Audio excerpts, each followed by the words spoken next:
Here we go. So here's an equation. Here's a system of three equations with three unknowns.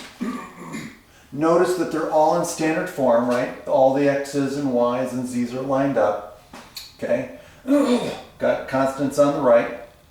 And so they're in standard form. And now what we're going to do is we're going to solve this system of equations using the steps that we learned in the previous videos.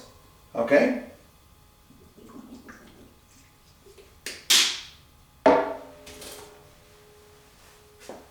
All right.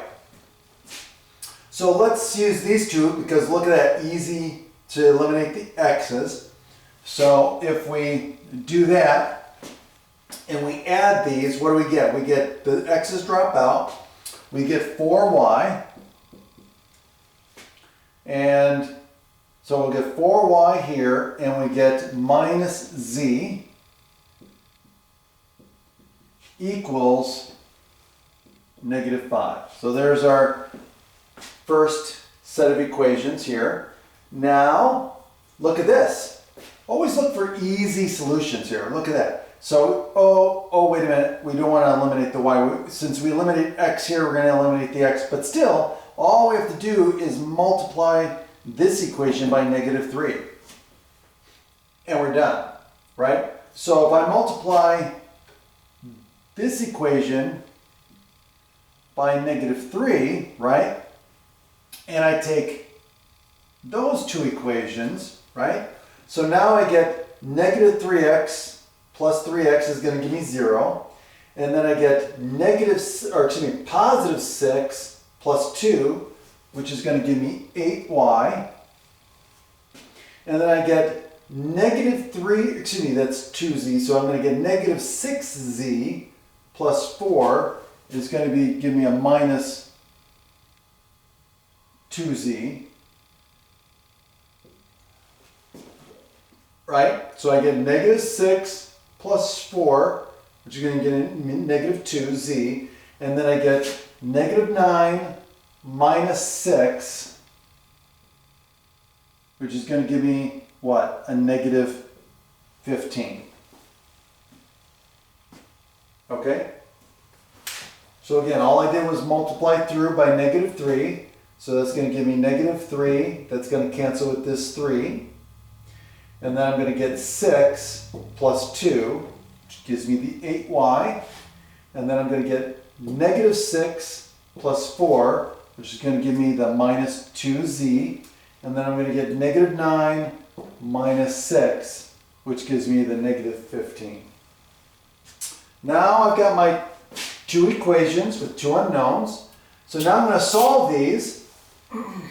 And what I'm going to do is, I'm going to multiply the top by negative 2. Okay? So if I multiply the top by negative 2, what happens? I get negative 8, right?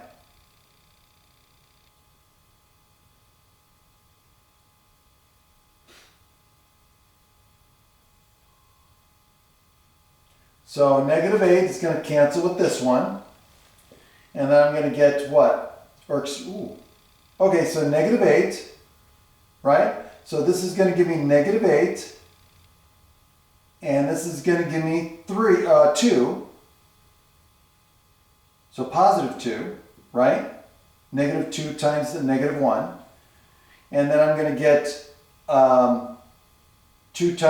negative 2 times negative 5, which is going to give me negative 10, right? So in other words, when I multiply through by negative 10, I'm going to get what? I'm going to get negative 8y plus 2z equals 10. And then, of course, this gives me 8y. So the second one, 8y minus 2z is equal to negative 15. Okay. Now, when I add these, look what happens. The y's are dropping out, the z's are dropping out, and I get what? I get 0 equals negative 5. And this is a false statement. Okay? So what does this mean? It means that there's no way to solve this system of equations. And so I'm done. This is an inconsistent system. And there's no solution. So the answer means that there is no solution. And I'm done. All right. That's it.